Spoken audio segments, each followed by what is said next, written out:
Open Your Eyes is brought to you by the Belize Bank. Our country, your bank.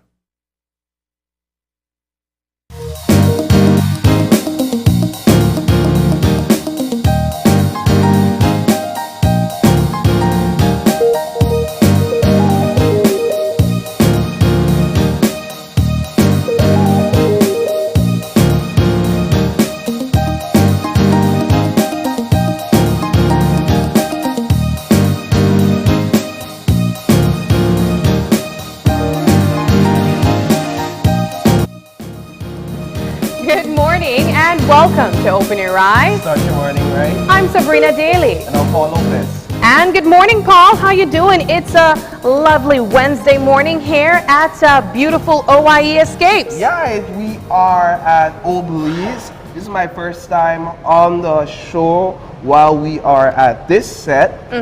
And I must say my head keeps twisting from side to side. Trying to take in all the different features, space. The different buildings. It definitely takes me down memory lane. Not that I have any memory. Yeah, I was going to ask, how far back did you go? I mean, I see dates like the 1800s, 1812, the 1700s, but it reminds me of how rich our history is here in Belize, and I'm sure that there are older folks as well that view the show that remembers I'm certain there isn't anybody alive from then, but just by stories. Absolutely. Stories from their parents and grandparents of how things used to be in the old Belize days. And so it's really nice to be here and to be in such a setting this morning. And that's what we were talking about for the past couple days. We were saying that this space, of course, as you mentioned, we are here at Old Belize's Old Belize Museum. And really, it's sort of like a time capsule of what it was like for our parents and our parents' parents. Of course, this is a space that is open to the public. They do have their train tours for kids and even adults as well. But I love that the space gives you a real idea of what our descendants lived, you know, for me, what it looked like. And that's it. What stands out is the architecture. This is dated, old time sort of architecture. And what stands out even more is that sort of wooden step in front of the houses. And this wooden step kind of has this kind of wall, but it's like just different and you know, a lot of houses pieces are still like this here in Belize. And I'm sure that this is probably one of the more, I guess, prominent streets here in Belize City. I'm not sure if this is an Albert Street or a Regent Street, probably one of the two.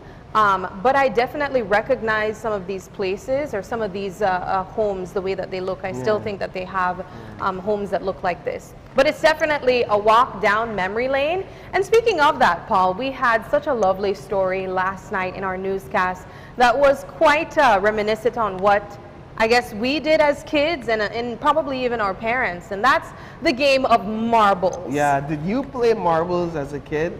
Not well enough to be recruited in a team. I don't take you as a marbles type of... I was not good. I was not good at it, so they wouldn't have asked me. Okay, so I used to play, and so Brittany, our colleague Brittany Gordon, one for newer reporters over there at Channel 5, you would have seen her do a lot of different stories, and last night she did our installment of Culture Tuesday, and it focused on marbles. There's so many things to say about the story itself because that's where we're getting this discussion from. First of all, big up to Shane Williams, who a community activist who is working to keep this tradition of marbles alive in the day of technology.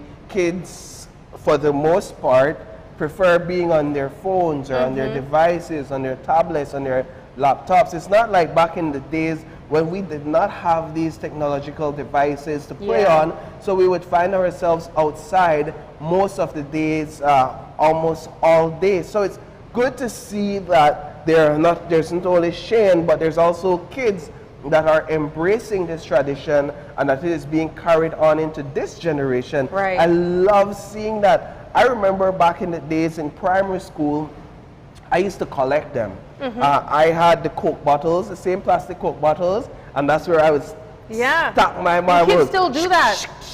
That was bragging rights. If you Of have course. a lot in there that you could showcase. And then when it gets serious, after a few months of collecting, you have now the bigger Coke bottles, the 1 liter Coke bottles, I Right. think. And you walking down the street, sometimes you had them in your pockets. That's when you just had a small collection. Yeah. Or if you decide today, I'll only take 20 to school and I'll leave the rest at home. I heard names or terms that I haven't heard in a long time in that story. You're talking about the quaint. Yes. The quaint is the metal, this sort of hard metal steel type of marble. I didn't even know that they got that from like vehicles. I just thought it was a type of marble. You know what? You know what? We went seeking them anywhere we could get them. So you Okay. get them from vehicles. There's smaller ones from bikes, but those are really small. But there's also another smaller one to that big one that was shown. You also have the Big dubs. Ooh, big dubs. Listen, when you walk in with a big dubs, the whole place clear. But the thing is, the big dubs, it You could, have to know how to hold it properly to use it. and then it could hit your target with ease, but it It could also be targeted very easily. And then they reference something called the Miami. I did not know about that as well, So- that name and the reference. Right, so we didn't call it the Miami back in the days. We called them the Milky Boys. Oh. Because they were different colors and they looked milky. And we call them Milky Boys, right? So you had those, and then you had the regular marbles, Yeah. and then the smaller ones as well. But So what stood out to me on that story was one, the Miami term that Shane used, because he mentioned that they called it Miami because it's sting, you know? Yeah. It looked prettier. But I was reading the comments for that story after it was posted, and I also saw that persons were saying that they do have their own marble tournament down south. So that was new to me. But not only that, I didn't realize that marble was actually a seasonal game. It's not something that kids play every single day. People in the comment section was saying that there's a season for it. For instance, right now is, well, I think a month ago was kite season. Right now they're playing a different type of game. I know that they also play top, stuff like that. But all of these are like very traditional Belizean games, very old Belizean games. Yeah. Brittany would have also been able to interview a little boy that goes to the very same primary school, saying that he picked up some of the marbles in Spain where he lived. So that's interesting to know that this traditional Belizean game could potentially be played all over the world. well, that in goes different to ways, show of course. that while we've embraced it as a tradition, it's a sort of a practice All over, across yeah. the world in different places, and perhaps they have different variations of playing the game. But definitely a wonderful story. It really Yeah. takes me back to my childhood, and now I just want to leave the office and Go play marble. marbles out front. Maybe somebody will take me on, maybe Isani, and I could play some It marbles takes me to later. that, and I'll close on this. It takes me to that saying where when your parents would scold you if you're calling someone by their first name, an adult, and they'd say, "You spin marble at he?" Right, like me, I use spin marble. Yeah, you spin marble? No, put a handle Because on that. the kids, just the last thing on this, the kids, they all said this is a friendly game to play with people that you love and you enjoy playing with. Absolutely. Well, let us know in the comments section if you enjoyed playing marbles as a kid. Were you like me that didn't quite understand how to make it in the game, so you were not recruited, but you still admired the beauty of these marbles as well. Moving though, Paul, into another hot topic that's currently trending online, and that is Councillor Kaya Katus of Belize City announcing, well, really declaring her candidacy for the Albert constituency. So a lot is happening right now in the People's United Party because applications for standard bearer candidacy was officially opened a few weeks back. And basically what the People's United Party is doing right now is seeing if there's anyone interested in running in these different divisions, you know, and this is because they need to, the People's United Party needs to, and both parties, but here we're talking about the People's United Party, needs to establish a team, a set team of standard bearers or candidates going into the 2025 general elections. This is right around the corner, and really for a political party, you want to prepare way ahead. This is not something where you train 3-4 months before the race. You gotta be steps ahead. You gotta be months ahead, and so we will see things like this come up a lot over the next couple of weeks, where individuals are coming out declaring their interest in a certain seat, in a certain position, in a certain division. We saw it, we're seeing it in Toledo East. Now I know Toledo East is quite unique because we had the passing of Honorable Espat. We are seeing it in Corozal Bay as well, where individuals are declaring their interest in seats up there. And then we're seeing it in Belize City. We saw where reports are suggesting that Councillor Alan Pollard is wanting to run in Port. Now we know that somebody is already in Port, an elected PUP representative by way of Gilroy Usher, so that's be an interesting one.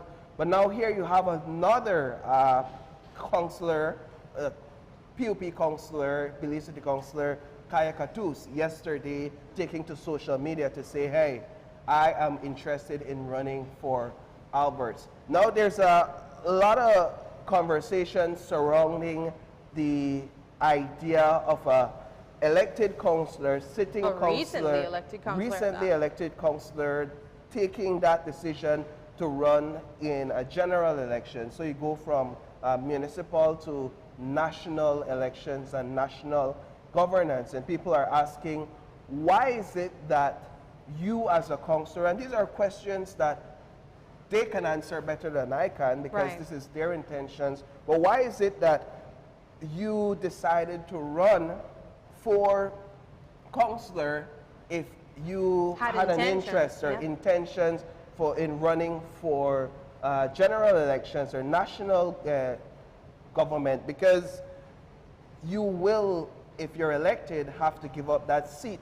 And so the next question then is, what becomes of that seat if you are no longer there? If that seat becomes vacant, then what becomes of that position? Perhaps there's a by-election, who knows? But these are some of the questions that people are asking. The Constitution or legislation affords them the right to do such a thing, so there's nothing in law that prevents them from doing such a thing. But of course, there are questions that people are asking, and perhaps it's a discussion that can be had further with those individual councillors to kind of get an idea of where their minds are and where their interest came from, where the interest came up. There are reports that the current mayor, Belize City, may also have interest in national politics as well. So are we looking at half of the current municipal body stepping away from their positions to take on national politics?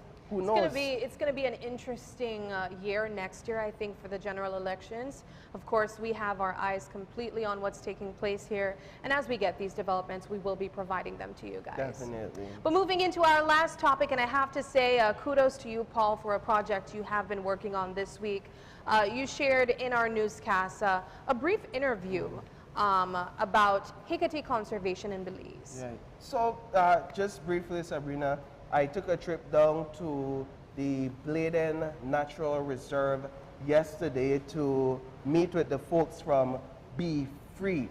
Off the top of my head, forgive me if I don't remember the acronyms, but I Belize Foundation for Research and Environmental Education.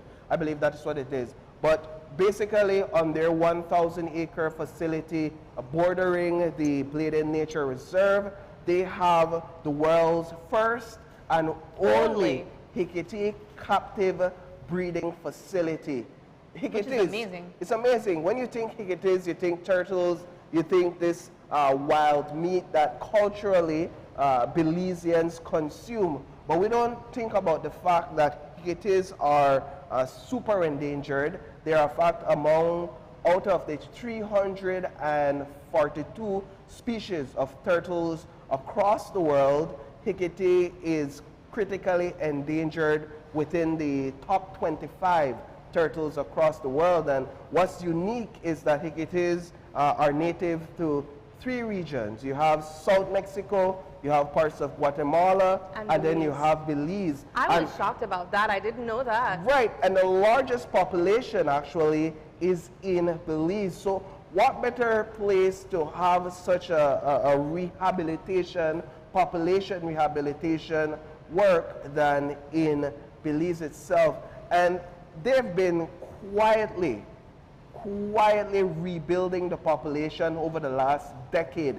In fact, yesterday when we went into their facility, we were the second camera crew, the first Belizean camera crew to go into their facility. Wow. To kind of document the work that they're doing back there. They have released and rewilded over 300 to 400 Hicatees back into the wild, and this year they're set to release another few hundreds back into the wild, and it's just amazing what they're doing there, and it's opened my eyes to how much more we need to protect these animals. And I think that after the story is aired later tonight, there'll be more people asking questions about how they can do their part. Well, I have to say kudos to you, Paul, for taking on this project. I think it's a conversation that we need to be having. As you know, I come from the River Valley, where I remember as a child watching my family members enjoy the delicacy that is Hicatee. Yeah. I don't personally consume it, but I know that it's a conversation that we need to be having about ways that we can protect this endangered species. I think it was just last week I saw that there's this white rhino that there was only, I believe there was only 2 left in the entire world, and it was 2 female, and they both passed away. Yeah. So we are looking at the possibility of this piece of meat that we grew up knowing about and our parents grew up enjoying going completely endangered, and that's because we are the country that is the home for most of it. So I'm really hoping that we could see a project like this become more fruitful, and of course other organizations and people collaborate with it to ensure that Hicatee remains alive. Indeed. So I'm looking forward to your story, and definitely guys, look out for that. Moving now though into our eye opener for your daily dose of morning motivation. And our eye opener is taken from dailyom.com, and it goes like this. A simple shift in attitude can help us recognize the hidden potential for fulfillment in every event. There is no secret recipe for happiness and contentment. The individuals who move through life joyously have not necessarily been blessed with lives of abundance, love, success, and prosperity. Such people have, however, been blessed with the ability to take the circumstances they've been handed and make them into something great. A simple shift in attitude can help us recognize and unearth the hidden potential for personal and outer world fulfillment in every event, every relationship, every duty, and every setback. The universe is often an unpredictable and chaotic place, and the human tendency is to focus on the negative and assume the positive will care for itself. But life can be no more or no less than what you make of it. If you are working in a job you dislike, you can concentrate on the positive aspects of the position and approach your work with gusto. What can you do with this job that can turn it around so you do love it? When faced with the prospect of undertaking a task you fear, you can view it as an opportunity to discover what you are truly capable of doing. A change in perspective is all it takes to change your world, but you must be willing to adopt an optimistic, hopeful mindset. You must divest yourself of preconceived notions of what is good and what is bad, so that you can appreciate the rich insights concealed in each stage of your life's journey. As you gradually shift your perspective, your existence will be imbued with happiness and contentment that will remain with you forever. Wonderful eye-opener. I think that this is such a powerful a piece of message. It speaks to the power of the mind, which is so important. The minute you are able to recognize the power that your mind has, you'll be surprised to know the things that you can change, the things around you that you would see as one way, you could immediately think of in a different light. And I think that is what exactly this eye-opener is saying this morning. It touches on the ways that we sometimes fill our mind with negative thinking, and simply just looking at the glass half full could be the difference between appreciating that glass of water or whatever the contents are inside. So I'm definitely hoping that you guys were able to take some form of positivity from this morning's eye-opener. Wonderful. I think you wrapped it up really well there. Alrighty, well, moving into our weather, and hopefully we can also see that as positive, because it's been hot outside, Paul. Yeah, I don't think that we have any positive weather to report, but hopefully we find some positive in it. The positivity is that there's no natural disasters currently taking place outside. I do know that it is much warmer than usual, and we have been talking about us experiencing this heat wave. There's been quite a few bushfires, forest fires, but of course we do try to get our daily update from the folks at the National Meteorological Service.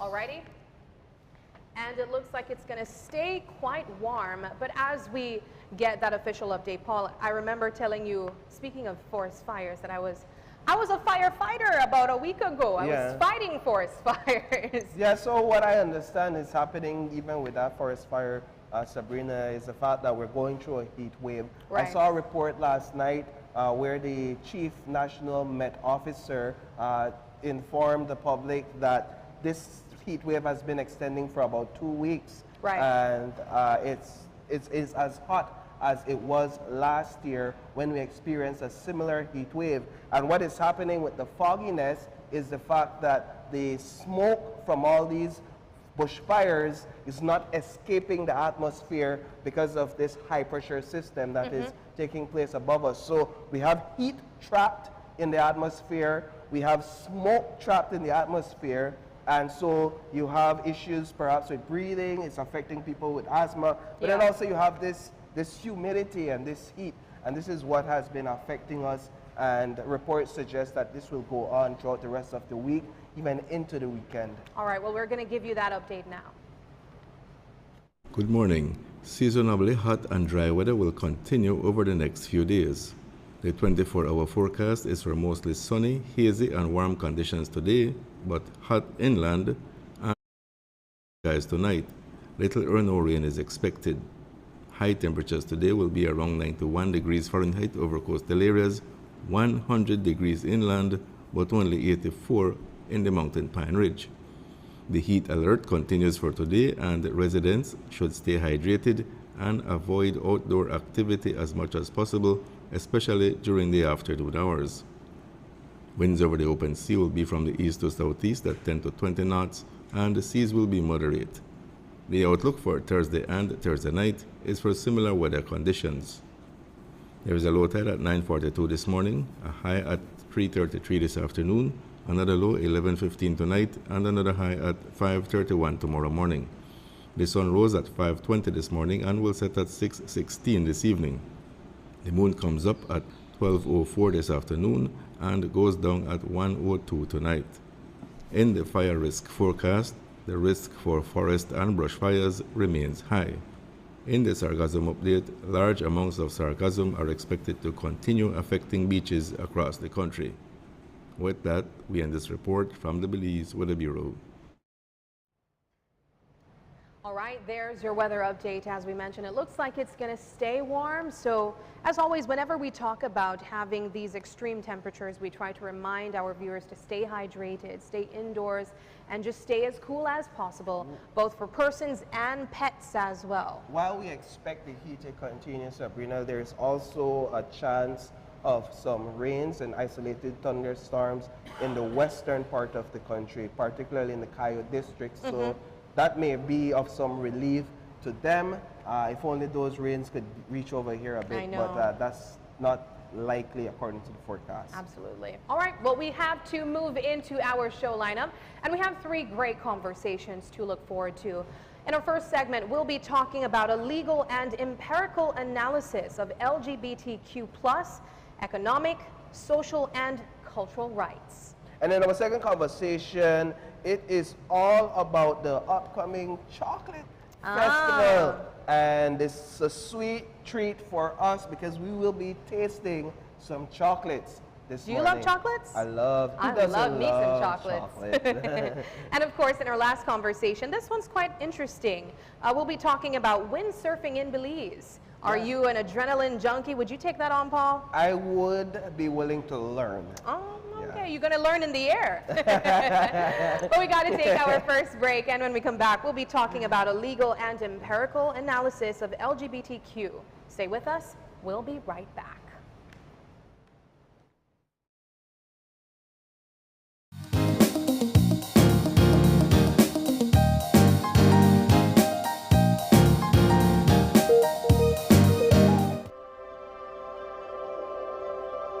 For 19 years, SMART has been the pulse of our nation. A journey of growth, innovation, resilience, and unity. From the first call that bridged distances to the data that brought us closer than ever, SMART has been there, weaving threads of connection across our beautiful land. We have been active in providing innovative solutions to enhance our customers' lifestyles. Over the years, SMART has developed and provided various services to meet customers' needs. To the dreamers, doers, and the believers, thank you for making SMART a part of your story. For 19 years of trust, loyalty, partnership, and shared experiences. As we celebrate 19 years of connecting lives and dreams, let's keep the rhythm alive. Together, let's continue to shape our future one connection at a time. Come and be a part of the SMART family, where we empower you and our country today, tomorrow, and beyond. SMART, bringing people together.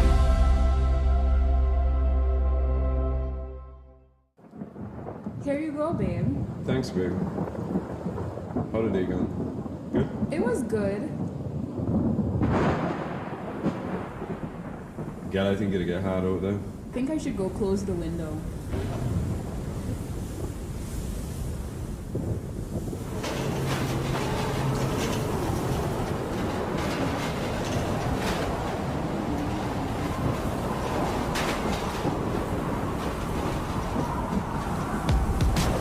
Don't let this happen to you.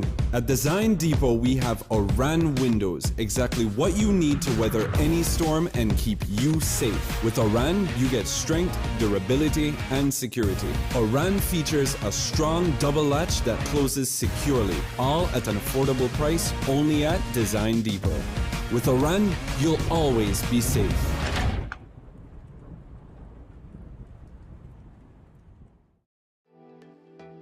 2,251,000 slices of watermelon are eaten by tourists each year in Belize, benefiting local farmers and processors directly. Tourism means business. I'm David Humes. This is Vanessa Humes. We own Littleville Cool Spot. Belize Bank save us a lot of time. Working with them, we can keep track exactly what we spend. We recommend Belize Bank 100% because we don't have to go to stand up in line, and we can check on our account right from our house. Working with Belize Bank is the best.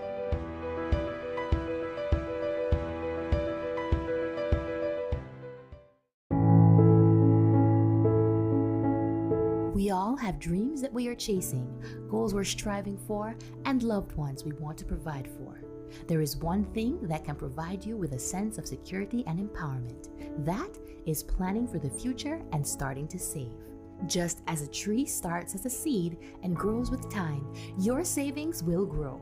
It's never too early or too late to take that crucial step towards securing your future. Saving is not just about putting money aside. It's a promise to yourself and your loved ones that you are taking control of your destiny. It all begins with a plan and the commitment to save, no matter how big or how small. Educate yourself about different savings options to help you achieve your plans. Remember, no matter where you are on your journey, the key is to start. Every step you take towards planning and saving is a step towards empowerment and peace of mind. Talk to your loved ones about your goals and dreams. Create a roadmap for a brighter future. That tree you planted now provides shade and shelter for your dreams. Embrace the power of planning for your future and starting to save. Your dreams are waiting, and your journey to a brighter tomorrow begins today. Plan today, save for tomorrow. A message from the Central Bank of Belize. For more information, visit our website at centralbank.org.bz.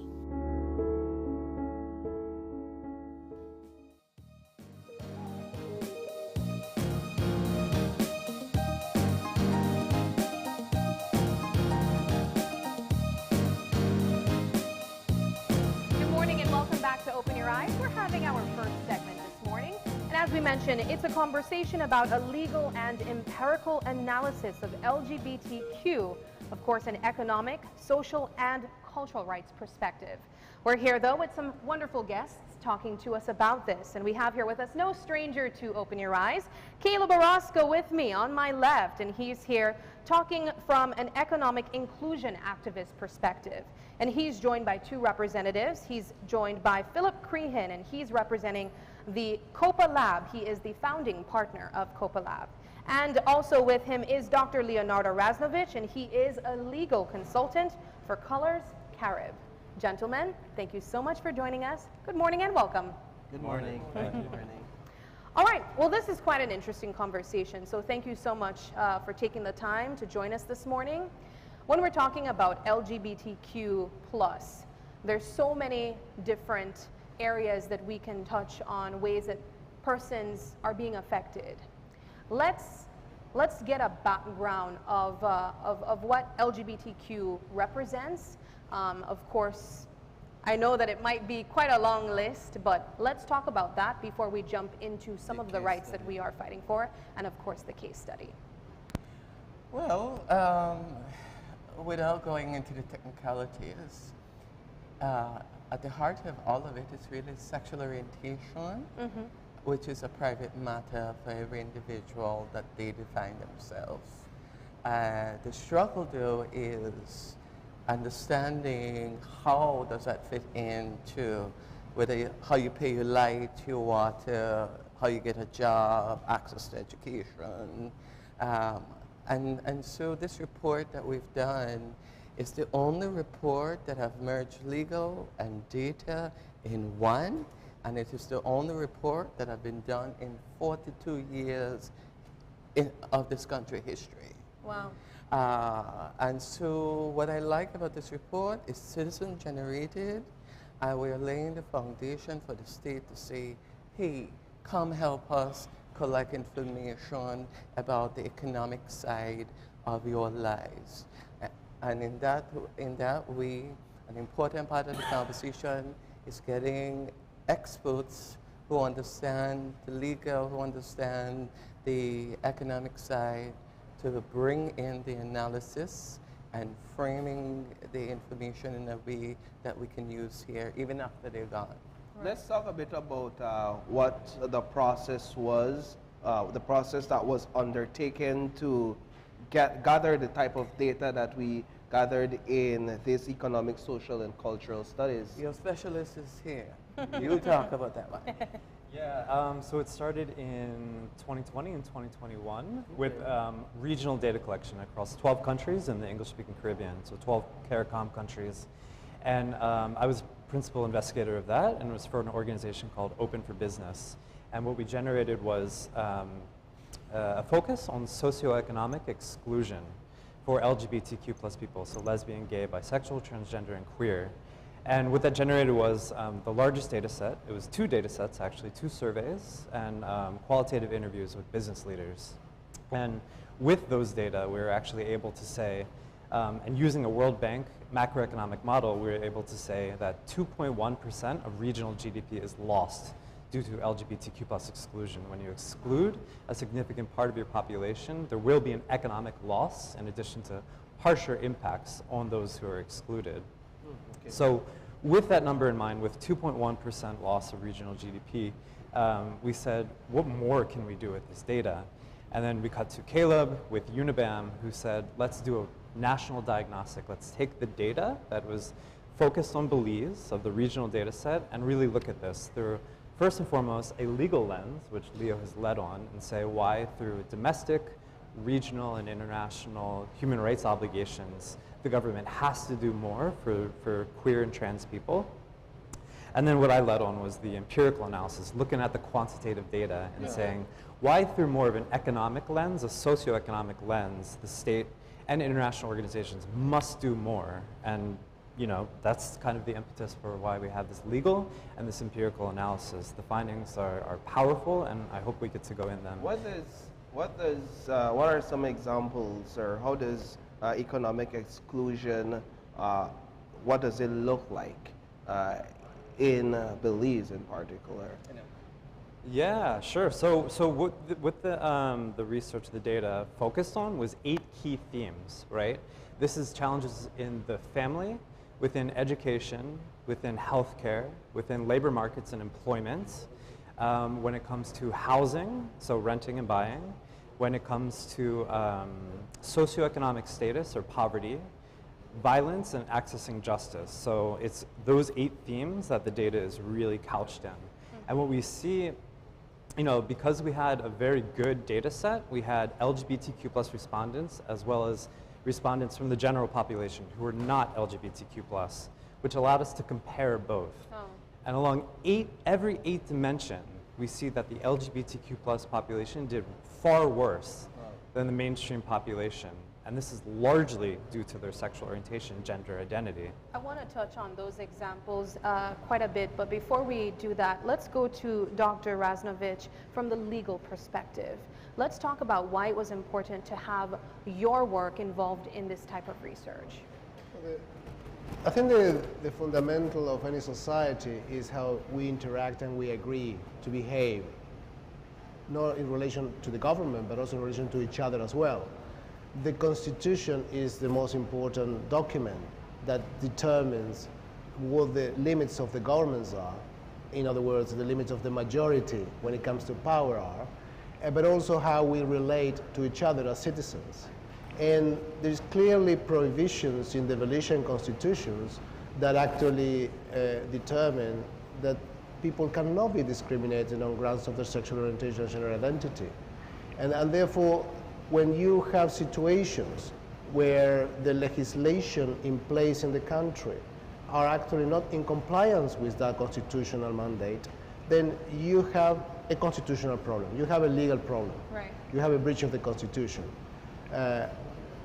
If you move one step further at the regional level, we live in a continent that have embraced equality.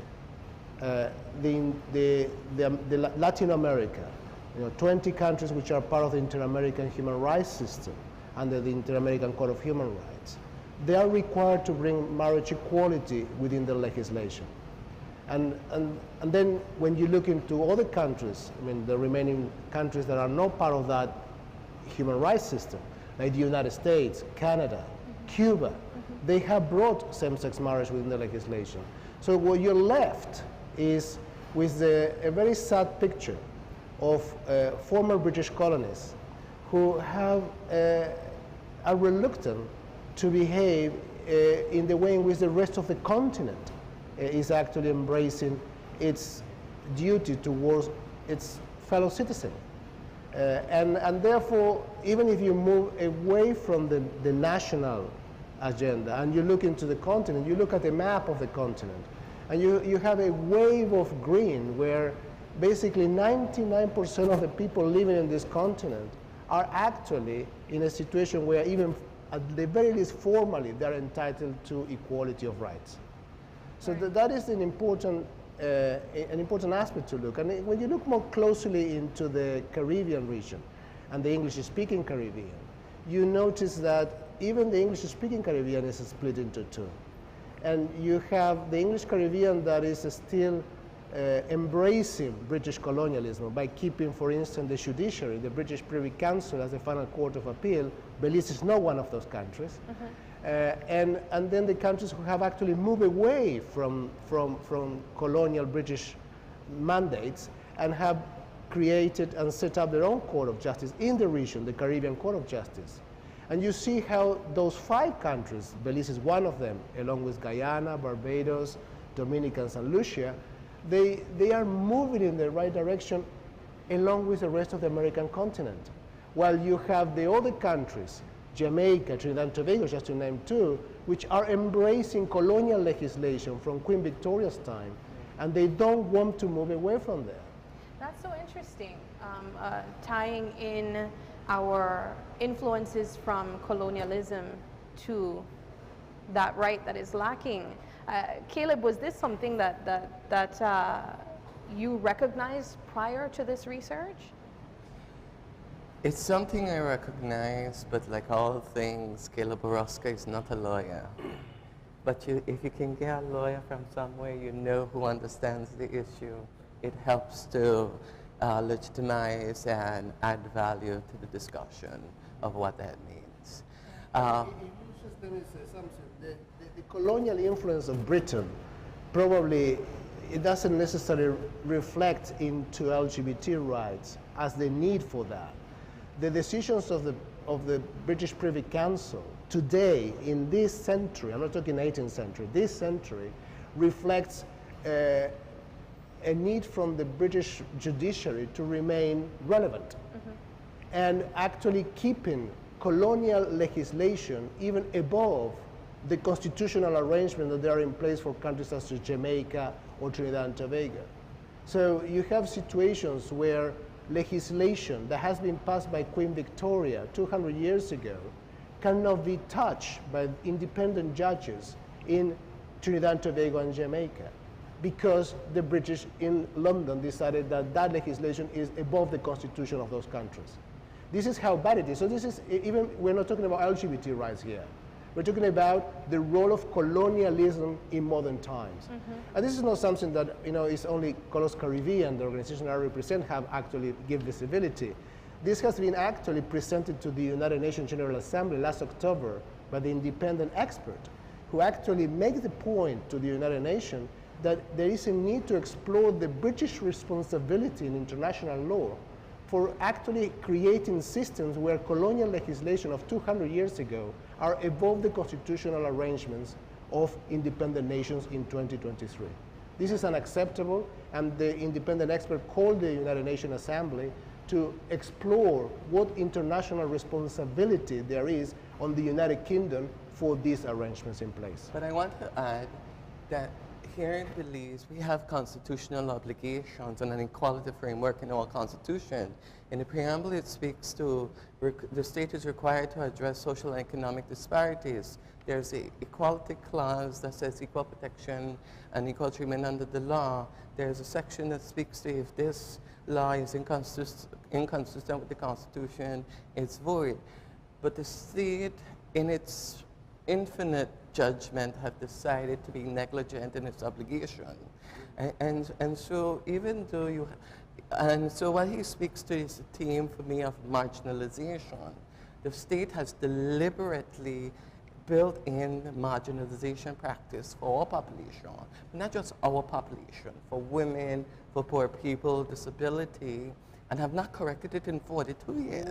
Do you think though that is intentional, or as Mr. Leonardo stated, a matter of legislation not being updated to become relevant?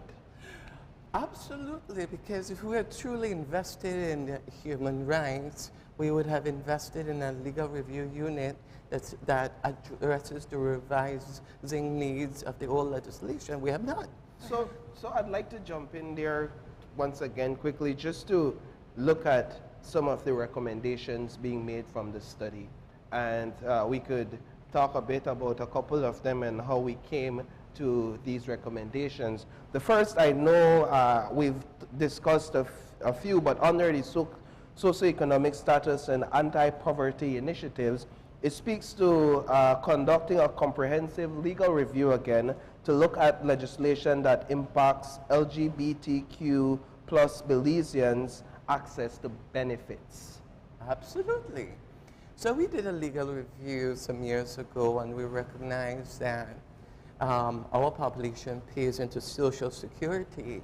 But in speaking with the chair, or is it the board president, I don't know the title, she said that they needed to do a fiduciary analysis of how many people are in our population to then move things forward. But and so you have to wonder if that is a legitimate point or that is just something built in to strengthen the barrier of access. So that's one. The Widows and is Pension and Widows Act. In there, it speaks to access to benefit, but it does not necessarily speak to the relationship of same-sex couples who have been together 5 years or more. So how is it that you expect me, and I say me in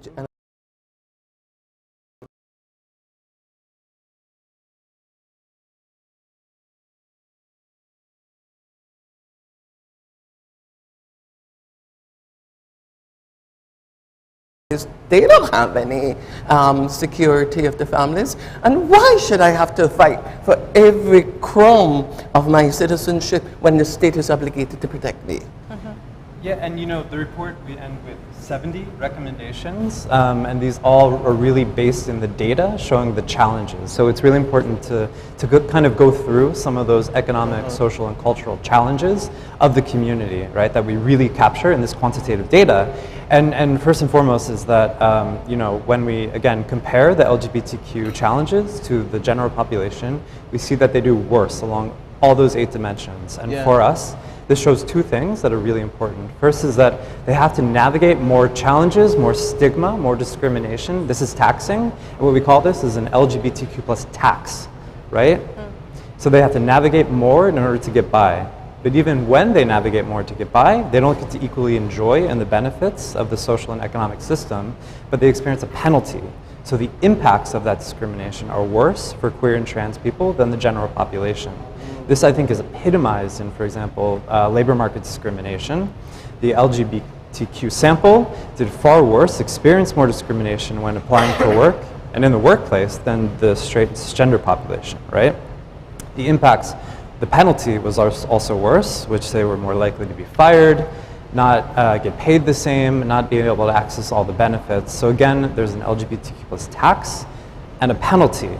And that's just one of the findings. There's more when it comes to the link between socioeconomic status and violence and more. This study is covered in over 60 pages. Unfortunately, we can't go through the entirety of it to look at the challenges as well as and compare it to the recommendations. But certainly, I would recommend that for those who are interested to pick this up and to have a look through it. You mentioned the labor market, and I wanted to take a look at another one of the recommendations there, and we could speak a bit on it in similar fashion. But it says the Labor Act should be updated to include specific mentions of SOGI in any non-discrimination language and standards. So this speaks to the sort of language and behaviors that we practice in the workplace.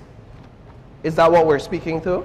Yes, absolutely. And when you look at the labor market, there's the way in which the state can provide policies of non-discrimination or laws against non-discrimination, and then there's what employers can do to ensure that they are not discriminating when they hire and when they have a workplace that is equitable and accepting and inviting, right? So there's 2.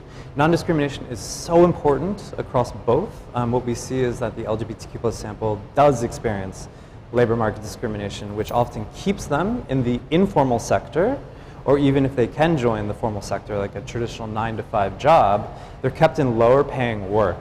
So this has an economic toll. There's a human rights toll, and there's an economic toll on them as individuals, on their families who rely on them, as well as a macroeconomic level. There is a cost to that, and there's so much more that can be done. So it's not only about the language, but it's also about the perception, how we view the cultural rhetorics or the cultural ideologies that we have when it comes to this community. Is there a legal case or a legal challenge that can be brought about by or filed by a member of this community who feels discriminated in the workplace, whether verbally or by someone's actions or behaviors, even if it is their executive or their bosses. Of course, I mean, I think just to link what we've been said so far, it's important to realize that LGBTQ Belizeans have rights, and their rights are in the constitutional text. They have the right to equality, they have the right not to be discriminated. That has been construed by the court here in this country. That is beyond discussion. Mm-hmm. So the question here is not if, the question is when and how. And this is where the legislation is lacking. And I think the important point here is there a need to, how many Mrs. Roses do we need to line up to stop, sitting anywhere in the bus? And I think this is a fundamental question, is because it comes to the decency of the politicians and those in charge of legislation. They have an obligation. The obligation is the Constitution, and they have to comply with that obligation. And they are by far very late, but it is a matter of decency that they actually put in place the mechanisms to make sure that all Belizeans enjoy their constitutional rights without being discriminated because of their sexual orientation or gender identity. Everybody for win. But I'm waiting for Henry Charles to demonstrate his commitment to us. Henry, if you're out there, give me a call. Serena, allow me one more recommendation, if you would, please. Just to, because I really enjoyed this discussion and the different perspectives that is being given here. Now, not to be wholly controversial, but there's one under education, and I'd like to speak a bit about the challenges faced behind this recommendation. But it speaks to policies should be updated within the legislation and within legislation and regulations that guides policy within education to include LGBTQ plus issues.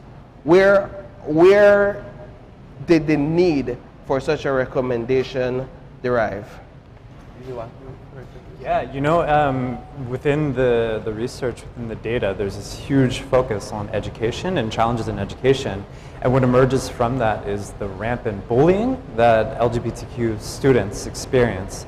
This bullying is, again, more than the non-LGBTQ sample, and it doesn't only come from their, other students, it comes from the teachers themselves as well. So there's this environment that's been created in which bullying is rampant, and the impact of that's the tax for LGBTQ plus people. The LGBTQ plus penalty is really harsh, and that comes with lower mental health, being kicked out of school or being forced to drop out, just lower grades. And what this entails, what comes out of this, is not only challenges to them as individuals, but also depletes their ability to make human capital. And human capital is one of the largest contributions we make to our communities and to the society. Without that human capital, that's the need. And then from that, we looked at the policies that are in place for the education sector, and that's where I think you come in. House of Sanchez is a good example of that in 2009. The ministry stated their claim, the ministry did absolutely nothing, and House of Sanchez was thrown under the bus. House of Sanchez is just one of many, and so that's part of raising the voice of those who can't speak for themselves anymore. How can we have access to this case study? Who wants a copy digitally? Email me, I'm on Facebook. Instagram me. Share your email with a... Oh, right. So that would be unibanbusiness@gmail.com. Email me and I'll send you the digital copy. If you want a digital presentation virtually, let me know, and we'll schedule a virtual presentation. All right. Well, gentlemen, thank you so much for stopping by. I wish we had more time to touch a little bit further into what's inside this document here, but I'm hoping that we're able to access it online, as you mentioned, and you also mentioned that you guys can present it even further. Absolutely. We're having a launch on the 16th of May at the U.S. Embassy that has its own crooks and crannies. That's tomorrow. That's tomorrow. And so this is our pre-launch, if you will. All right. Excellent. Well, thank you guys so much for stopping by, and we wish you all the best tomorrow. Thank you. Absolutely. All right, we're going to take a quick break, and when we come back, we'll be doing some chocolate tasting, Paul, because it's all about the chocolate festival set to take place. Stay with us. We'll be right back.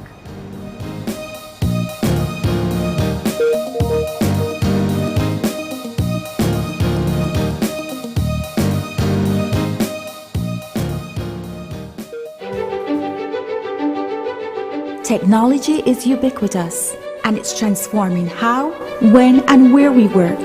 Fulltech Systems is placing award-winning devices in the hands of information workers, allowing them to work without compromise in a world without wires, to innovate, create, and to maximize productivity anytime, anywhere, satisfying the needs of the desk-centric remote and field worker and every other worker in between. We are providing the industry's best devices to businesses going through the process of digital transformation. Partner with us today to provide the solutions that will allow your employees to work effectively and efficiently to enhance your customers' experience.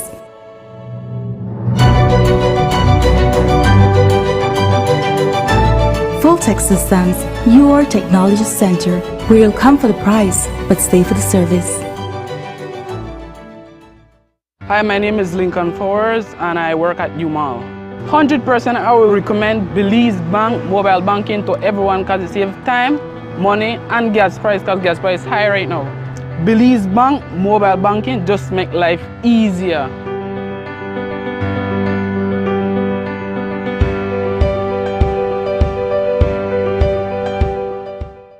Westtrac Limited is committed to working hard every day to ensure you get the right products at the most affordable price. We strive to have the greatest selection of quality, affordable, and timely products and services that will enhance your personal or corporate lives. With an extensive line of products, we'll be sure to have what you need.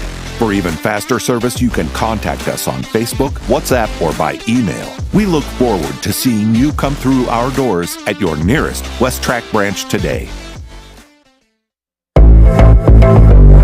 We all know about the phasing out of single-use plastics and the enactment of pollution from the plastics regulations.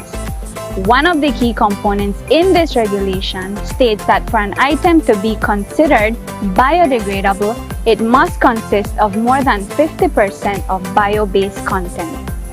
Here, you will find out how the Department of the Environment determines what items meet the criteria and what equipment is being used to guide that process.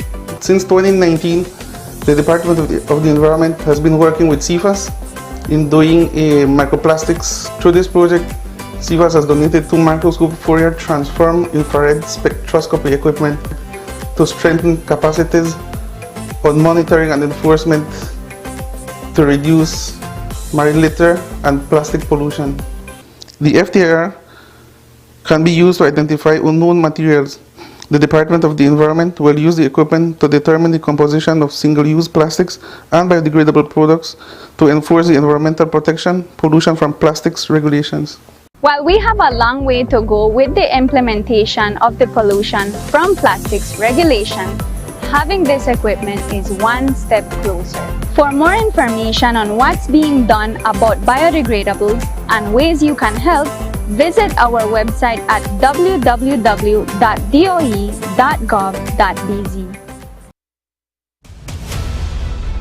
Isani Cayetano, Marion Ali, Paul Lopez, Brittany Gordon.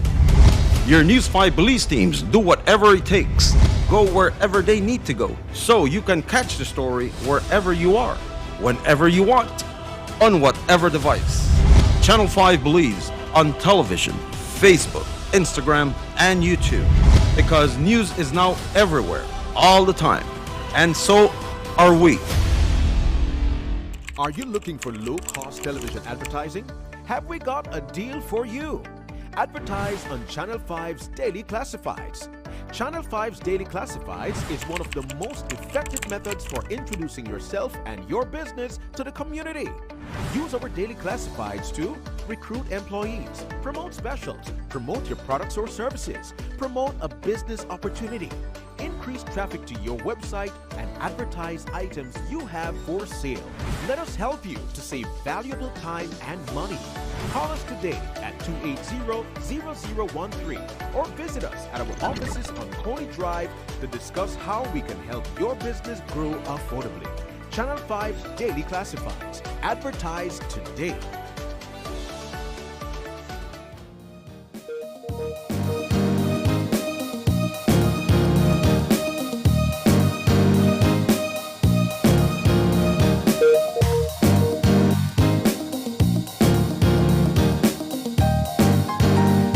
welcome back. We have switched up the set for this segment because it's all about chocolate, the chocolate festival, Bowen and Bowen, Full Works, and we have BTIA as well. We have in studio, well, here, wherever this is our studio for today, Miss Sanida Shull, and she's Marketing and Tourism Officer at BTIA Toledo chapter, Mr. Juan Cho from the Cacao. And he was here recently. Cacao. He was here recently talking about how chocolate will save the rainforest. Great. And he's here again telling us the same thing. Thanks for the correction.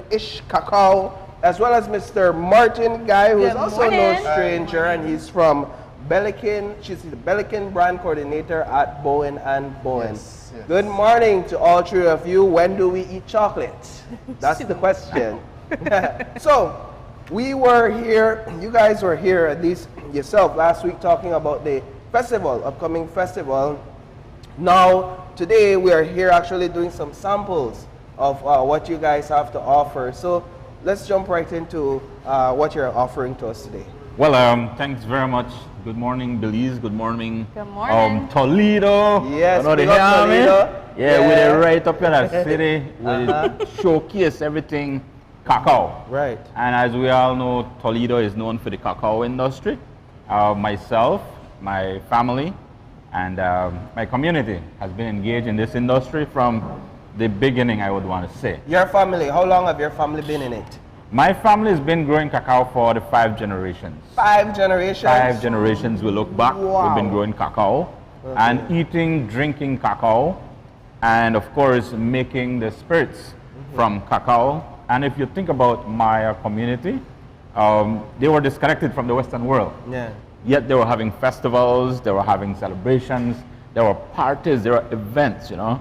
And some of those events has to have cacao. At what point in the making or this whole cacao industry did it change or transform from being a local thing to now being national and even regional and international? To be very, very honest, I am full of history. I like to think about it because when I look back at myself 26 years ago, which is a significant event in my life, 26 years of being married is certainly an accomplishment. Wow. And during that time, myself and my wife, which I refer to her as the chocolate queen, we were eating and drinking chocolate. And the dish that we're given is a chocolate chicken. And I have to emphasize on that one. It's so special.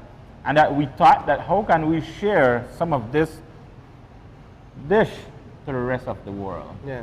And of course, our parents, our grandparents were selling just the raw cacao beans.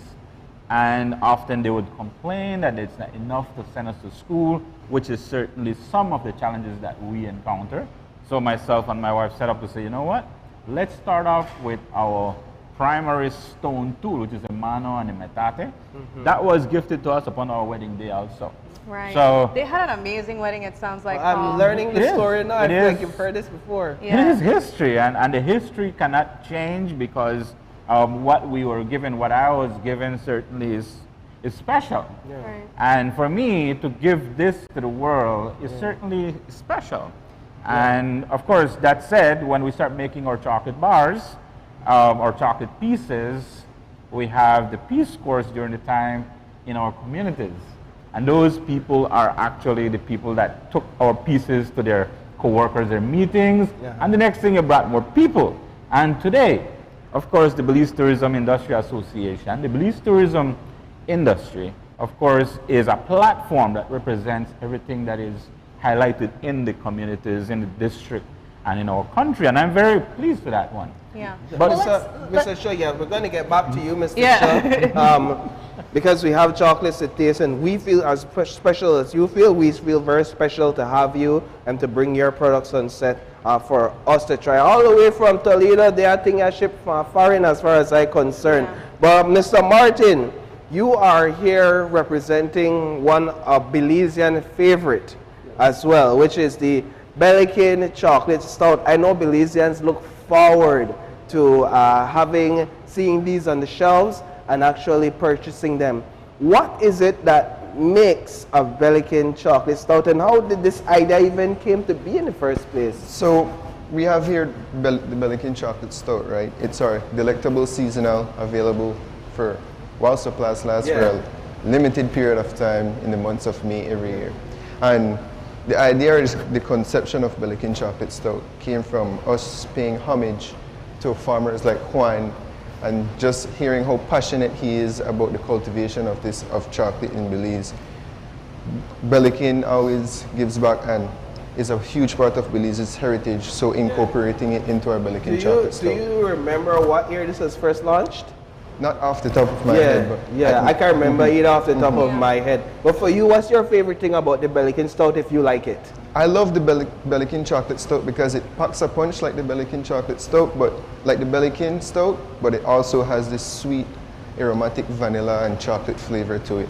You didn't happen to bring any for us to taste? Yes, of course I did. Okay, just checking, because he brings chocolate, so you have to bring something for it to taste. I've never had the chocolate stout before, so I'm really looking forward to trying that, and of course pairing it with chocolate. But before we get into the tasting part, we do have to touch on BTIA's role in the chocolate festival itself. We heard Juan really sharing, as Martin mentioned, his passion that was brought down to him from generations before. Let's talk about why this festival is so important and what it does for the culture and the tourism industry here.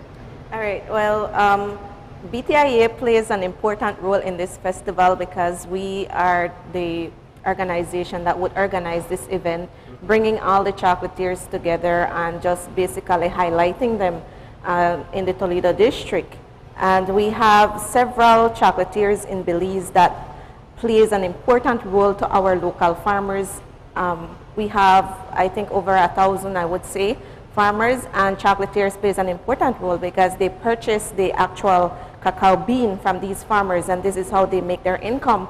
And so we see chocolatiers very important, and so we said, why not highlight this festival and bring all the farmers together, bring all the chocolatiers together, and just make this a celebration for them. It's actually something that they should be grateful for, and making Belize the spotlight, Toledo the spotlight in the tourism industry. So it's very important. It's an annual event, and it's known internationally. And we are just 2 days away from the festival. 2 days away. It begins this weekend. Yes, so Friday is the first event. It's the Chocolate Gala at Copaltree Lodge, starting at 7 p.m. until midnight. Gala. Yes. Okay. And so I would like to emphasize, though, that the tickets are available online or in the office, BTIA office in Punta Gorda. And I would like to inform the public that if they could get their ticket ahead of time to make a smooth transition to enter the venue, because then if you don't have your ticket, you'll have to wait at the entrance. So parking is allowed at the venue. We have parking spaces. And then Saturday, we have the Celebrate Chocolate event starting at 4 p.m. until 10. That will be at the Welcome Plaza in Punta Gorda. And then on Sunday, which we will highlight, most of our farmers are chocolate farmers. They are the one that's going to be out there selling their whatever products they have, and that is when they're going to make a little income. And so it's very important to highlight these farmers on that day. And so we invite the public to be out there to support these farmers, and they make an income basically from these cacao products that they have, or the actual cacao pods, the cacao bean that they have. And so I know that Juan will delve more into how the process goes about purchasing from these farmers until making it into the chocolate that you will be able to taste. No. And we want to highlight Kopali rum. I was going to ask you a bit about Kopali, because I'm seeing here is a cacao rum. Yes. I had no idea. Yes, so they produce the Kopali rum, including the cacao, and we will be tasting how the rum tastes, and we want to highlight them because they play an important role in this festival as well, because they are our main sponsors. I have to check the time. What? They are your main sponsors. Yes, and if I could take a little bit of the time, I'll try to rush through the sponsors that we have, because without them we wouldn't be able to possibly pull through this event. So let me just quickly go ahead and read out the sponsors. Diamond sponsors, we have BTB, Belize Tourism Industry Association, Copaltree Lodge, Kopali Rum, Love FM, Maya Mountain Cacao Limited, Uncommon Cacao, Our platinum sponsors, we have Bowen & Bowen, Will Mejia, and PGTV. Gold sponsors, we have Belize Chocolate Company. We have Niche. And silver sponsors, we have Atlantic Bank, Punta Gorda Town Council, Racino's Imports, Teach Green Caribbean Foundation, and other acknowledged sponsors would be ABC Rental, Belize Bank, Belize Marketing and Development Corporation, Belize Social Security Board, Baya Suite, Big Falls, Village Council, Caribbean Tires, Coral House Inn, Garbots Marine and Fishing Lodge, Georgetown High School, Ishkakao Maya Belizean Chocolate, James Bus Line, Hunahpu Chocolate, Juniors Construction Supplies, LNR Liquors, Nalum Cacao Liqueur, Naya Resort and Spa, Quality Poultry, Rainforest Seafood, Ray Coleman and Sunshine Radio, SAS and Ice Restaurant, Taste Belize, Tight Tours, Tropic Air Value Hardware, Yashche Conservation Trust. Michelle, catch your breath. Catch your breath because we're going to get back to you. We want to come back though to Mr. Juan. Mr. Juan, sorry, I can't remember names that well, and Sabrina took the paper from me. Chocolate King. The all right, so the Chocolate King. By that. And we want to get into the samples while we talk a bit more about the chocolate. So where do we start? Well, first of all, I have to start with where we start from. Okay, good. The fruit. Yeah. So I'm going to go ahead and crack this fruit. It's important to know where it comes from. Okay, so cracking the fruit. Oh, wow. Will give you your first and foremost starting point of your chocolate. Can you eat that just like that? Just like that, growing up, there wasn't a candy store in my neighborhood. Where did I go to for my sugars? I want to try. Pick one. And first, savor around the bean. I can't get it out. Okay, get it. That's good. It reminds me of yogurt. Very much. Reminds me of custard apple. That's good. So, where do we start from? From the cacao beans. And then, the sugars around the cacao beans, we ferment. When we ferment, we get cacao wine. Oh, nice. Okay, cacao wine is our first byproduct. We also get jams and jellies. However, we couldn't bring so much. And here we have wine. Of course, we have a signature wine and chocolate evening. So we also have our cacao wine, which we would like you to... Well, I'll put my seed thingy in this. Put that over there. I think we have enough for everybody. Yeah. Yes, those two. You can take that one. So first things first, you do, you kind of like, just like any ordinary wine. It smells yummy. You can smell it. Yeah. And of course, you taste.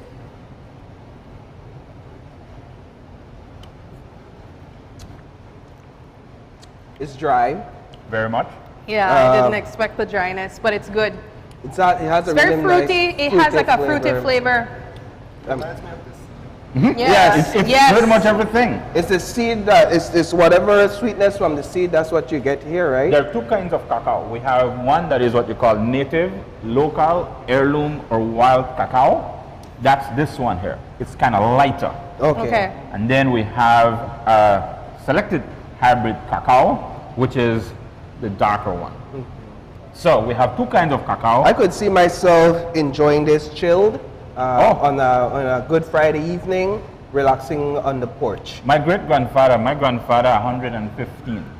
Wow. The man sit back, look on his son as it go down, and grandpa and granny sip on a cacao wine. Then they will take a piece of chocolate. Very all romantic. right, let's get to the chocolate. I would like to introduce you to one that is pumpkin seed chocolate. That's our chocolate for this season. Every season, we introduce one new variety. Although the first chocolate that we make were all dark chocolates at 80%, we also make 90% and 100%. However, I'd like to introduce you to the pumpkin seed chocolate. All right, so the pumpkin seed. Let's pick it up and then perhaps you could show the camera as we take it on. So the little molds highlight the cacao fruit. Go ahead, guys. And right on top, you have the pumpkin seeds. Yeah. There you go. This is like pepitos. Yeah, like pepito. Is that Makobi seed. Yeah. So, first thing first, you smell.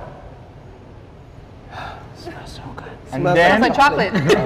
tasting chocolate is a little time, and of course, exploring all those flavors. And you go ahead and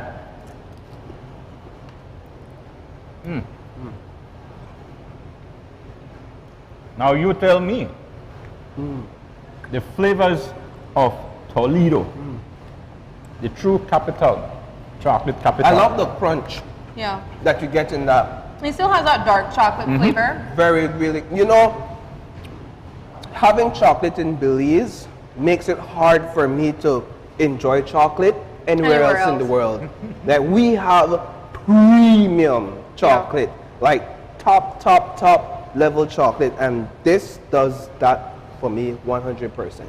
And that's what we're actually doing. We're trying to conserve and preserve the heirloom root, and results, the product that we get from this fruit, we extend it. And of course, I'm very grateful for Bowen and Bowen when they started asking us, how can we incorporate cacao into the stout? And that was certainly a significant event and a product that we're very grateful of to partner with Bowen and Bowen. I see you have a white chocolate too, though. We have white chocolate, we have dark chocolate, and we have light milk chocolate. Now, my son, we have one boy, one girl. My son has done his courses in biology, and he is the person that is actually taking the product to the next step. So that's Chocolate Prince. The Chocolate Prince. Okay, good. The Chocolate Princess is all the way in Cuba, currently studying medical degree. However, the white chocolate is their effort. Let's dive into it and see what it is. Let's see. Take a taste. There's one for everybody. There's one for everyone, guys. You could go ahead. So, Belize, can we invite you to a taste of Toledo? The taste of Toledo. Oh my God. This is my favorite. Really? This is so yummy. Really? It's so creamy. Milky. It's much sweeter than This is so good. It's much sweeter than the first one. I really enjoyed the first one. This one is really good as well. All right. Before we continue with you, Martin, you also have something for us to try, right? Our Belikin chocolate stout here. So it's all about the chocolate this morning. And as you said, Bowen and Bowen, you guys get your cacao from Ish Cacao, yes. Ish Cacao. Yes. So this is a partnership here. Yes, it is. Right. Okay, so this is the authentic thing. What would from you recommend Toledo. drinking? The real thing. What would you recommend drinking the chocolate stout with? Do you eat Your something mouth. with it, or just, Or chocolate. do you drink it with chocolate? Eating chocolate? No, well, it's a great all-around beverage, to be honest. In terms of food pairings, it would be great with desserts, great by itself, just all around. There's nothing specific, but it's a great standalone beverage. It can also work as a dessert as well. Really? I'll be the test. So you're going to pour it up for Yes. us? All right, so there you go, pouring. Shot. I'm kidding. No, it's only. It's too early.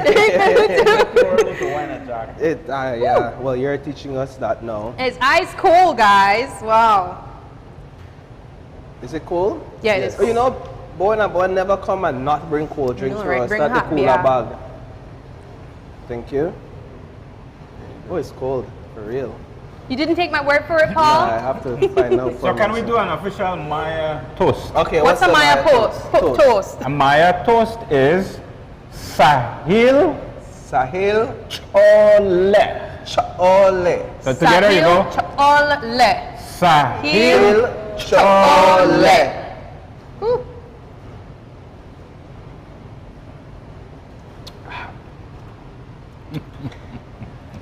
Yeah, you can taste like notes of the chocolate and vanilla. Yeah, it's definitely a stout.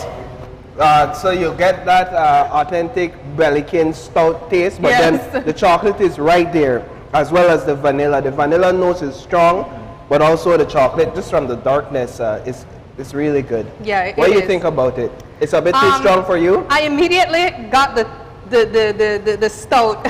Yeah, right, because you get that. It is a chocolate But stout. I will say, what helped was the fact that I was eating chocolate before, so it did go down easier. Yeah. And I really liked it. It's nice. I'd have to drink that really cold though to enjoy it. Will Bowen and Bowen be at this weekend's event as well? At the chocolate gala and the celebrating chocolate. You'll be at the chocolate gala? Yes. And you will be serving some of your chocolate There stout? will be chocolate stout for sale, and there will be free samples as well. Oh, wonderful. Wonderful. Well, as you guys mentioned, this is a 3-day event, so there are other days that persons can come and enjoy chocolate and, of course, byproducts of cacao. So remind us again. It's going to be starting this weekend. Friday, 7 p.m. until midnight, and then Saturday is 4 p.m. until 10, and then the Sunday is from 9 a.m. until 8 p.m. So it's going to be an all-day activity, concluding the festivities. And you didn't bring anything for us to sample? We have the Kopali rum right there. Oh, yes. You saved yourself just now, because I was wondering like how everybody brings something and my good friend not bring nothing. Yeah, but you did say we were going to sample the cacao, the Kopali rum.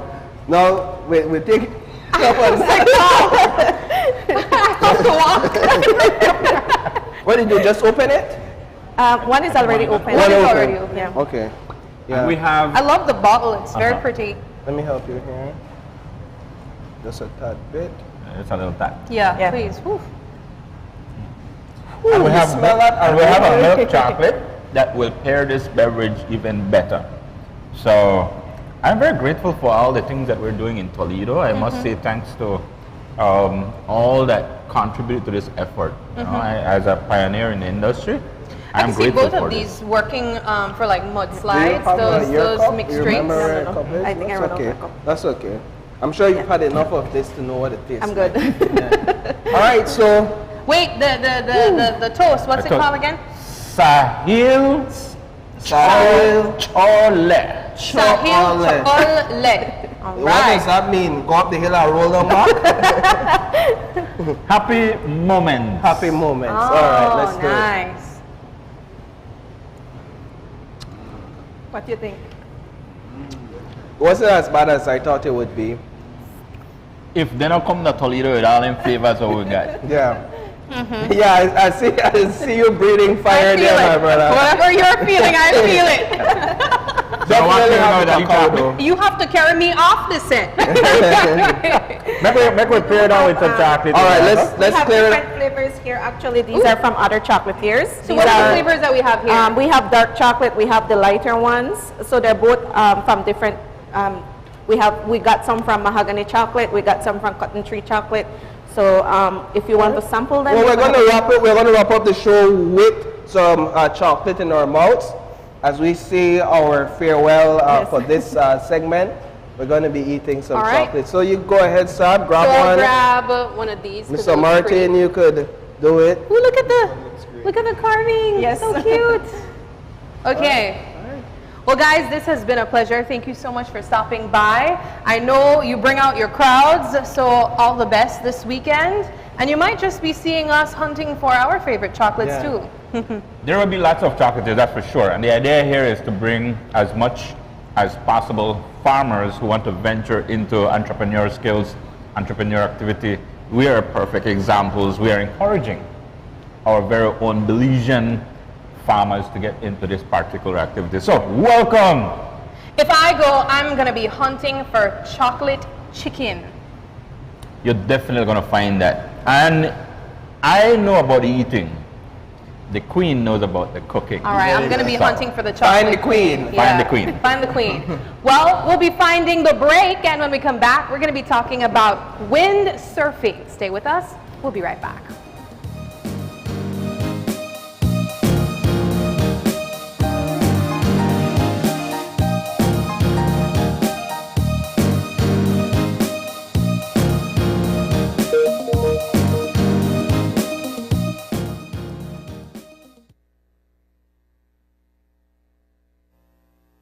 Hello, friends. I'm Dr. Bob Roberts with another 60-second sermon from God's Word. The Bible says, "For we are laborers together with God." The secret to living in a successful society is learning to link your life up with others. Once a famous organist was to give several concerts using an old-fashioned pump organ. The bellows of the organ had to be pumped by hand, so the organist hired a young boy to stand behind the organ and pump while he played. After the first concert, the boy said to the organist, "We played good tonight. What do you mean, we? I was the one who played, not you, replied the organist. When the organist sat down to begin the next concert, no sound came out of the organ. It suddenly dawned on him that there was no air in the bellows. The organist whispered to the boy behind the organ, pump. The boy responded in a whisper, say we. When you find a great church, a great school, a great country, a great athletic team, a great band, you will discover that it is not just because of its leader, but because of the people behind the leader who have learned the secret of cooperation. Link your life to others, and most importantly to Jesus Christ, who wants your life to have purpose. Today's 60-second sermon has been presented by Christian Foundations of Faith in cooperation with the Baptist churches in your area. Show your love in a special way with our crazy discounts and promotions. At Cellular World, we've got everything for you, so you can spoil your mom without breaking the bank. Make Mother's Day a day she'll never forget when you gift her an Android phone starting as low as $115, or Samsung phones starting at only $349, fully backed up by a 1-year local warranty. We also have bundles like getting 2 Alcatel Android phones for just $199, tablets starting at just $155, TVs as low as $439, plus the all-new Logic, Infinix, and Tecno smartphones now available countrywide. So what are you waiting for? Come on down and find a perfect gift to make your mom feel extra special. Don't miss out on this opportunity to show your mom just how much she means to you. Visit us today at any of our 6 locations in Belize City, Belmopan, San Pedro, and Orange Walk, or shop via our virtual store on Facebook, Instagram, or WhatsApp at 615-5141.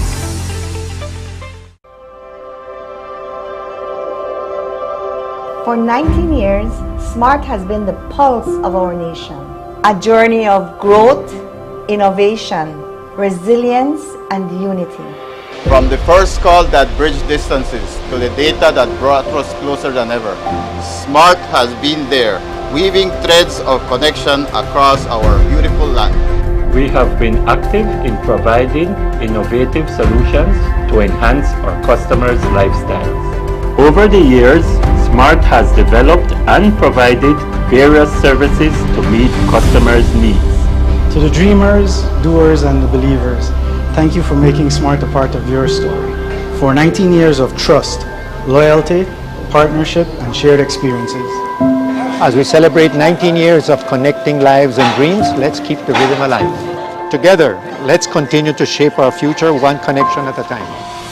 Come and be a part of the SMART family, where we empower you and our country today, tomorrow, and beyond. SMART, bringing people together.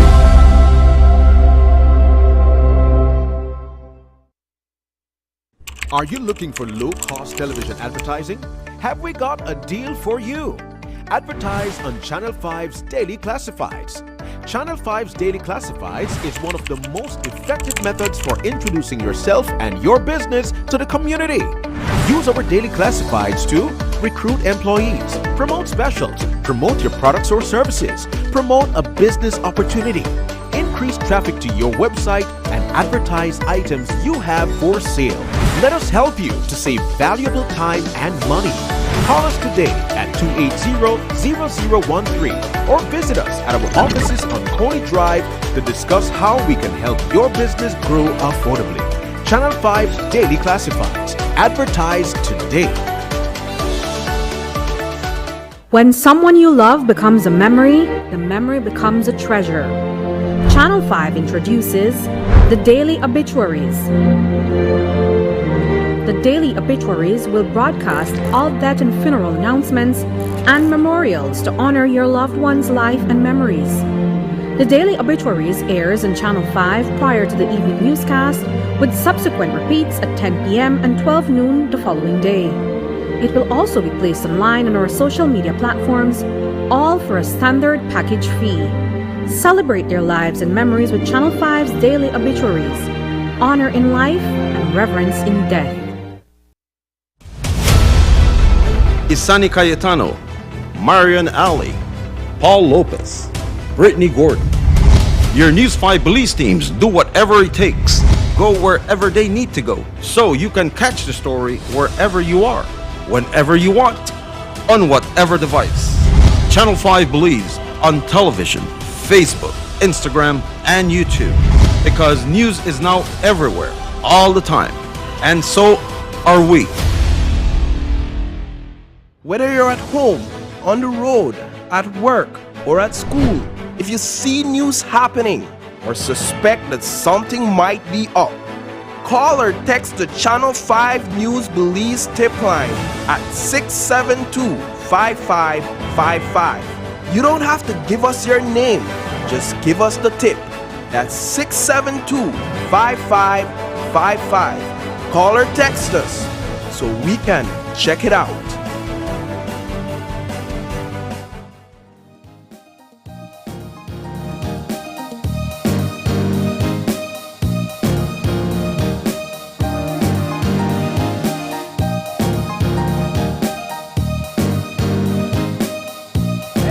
Back. This is our third and final conversation for this morning, and it's all about wind sports. And we have none other than Miss Lupita Aldana from Hicatee, and she's a wind sport athlete. Yes, yes. Lupita, thank you so much for joining us. I have to say, this sounds completely exciting. It sounds like the type of sports for adrenaline seekers, but I can't swim. So, is this something that I can take part in? If you have a life jacket on, yes. Okay. So Paul mentioned that he's looking forward to doing it, but just for the benefit of our viewers who don't know what exactly windsurfing is, let's talk about it. So windsurfing is a sail connected to a board, and there's several different other wind sports such as kiteboarding, which is very popular, normal wave surfing, windsurf foil, and also wing foil. All of these are done in the water, either in light wind or strong wind conditions, also at reef breaks as well. Let's talk a bit about how wind surfing works, because this is what you guys focus on the most, or do you do the other type of wind sports? So I am very strong in windsurfing, especially when it comes to slalom race, which is windsurfing long distance. But I also do kiteboarding, wing foil, windsurf foil, and a little bit of normal wave surfing. Yeah, so there's a variety of sports that you can do in Belize. All right, that's interesting because a lot of people don't know that, right? I would imagine people come up to you guys often and ask or inquire about what you're doing. Tell me a bit about how windsurfing works in terms of getting on the board and learning the techniques. Is it pretty difficult to do?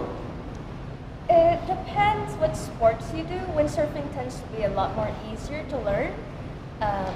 Kiteboarding, it takes a little bit more time, but the idea of it, once you put in your hours, once you practice the techniques and the skills required, then over time it just gets easier. Afterwards, instead of racing, you can do like freestyle in these sports where you do all sorts of tricks, and there's many things you can do in these sports. How did you get into this? So I only started 2 years ago. I was hired to work as a windsurf instructor at Reef Break Surf Shop, and over time I got into these different sports, and now I'm teaching different things other than windsurfing. What's the community like? Because you're from Hicatee, correct? What's the community like over there when it comes to windsurfing? Is it a large number of people who engage in this sport? So there's only a few locals, I'd say maybe 5 to 7 people that actually want to do these sports.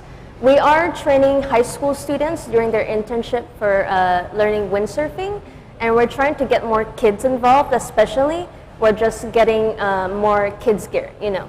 Adults have a certain size of sail that they use, and kids has a certain size of sail that they use. So we are trying to actively get more people involved, especially Belizeans. What we're looking at there on the screen, that's windsurfing. Yes, that is windsurfing. Okay, so there's somebody with what seems like a kite as well, or something above their heads instead of a sail. So that's the wing foil. That's the wing foil. That's another type of surfing. Wind foil. So we saw windsurfing and wing foil. Foil. Is this type of sport more prominent in Belize because of the fact that we don't have waves? For instance, we can't necessarily surf in Belize, correct? We don't have the waves that would allow you to move the way surfers would. Is that the reason why this type of sport is probably more prominent? So Belize have year-round very strong winds. It can get up to 16 to 25 knots. So windsurfing is the most popular, I would say, in Hicatee, but we also do normal surfing at certain parts of the reef. Yes, So they're very nice reef breaks. What we're looking at there is, this is Hicatee. That is in Bonaire. Bonaire. Yes. Where's Bonaire?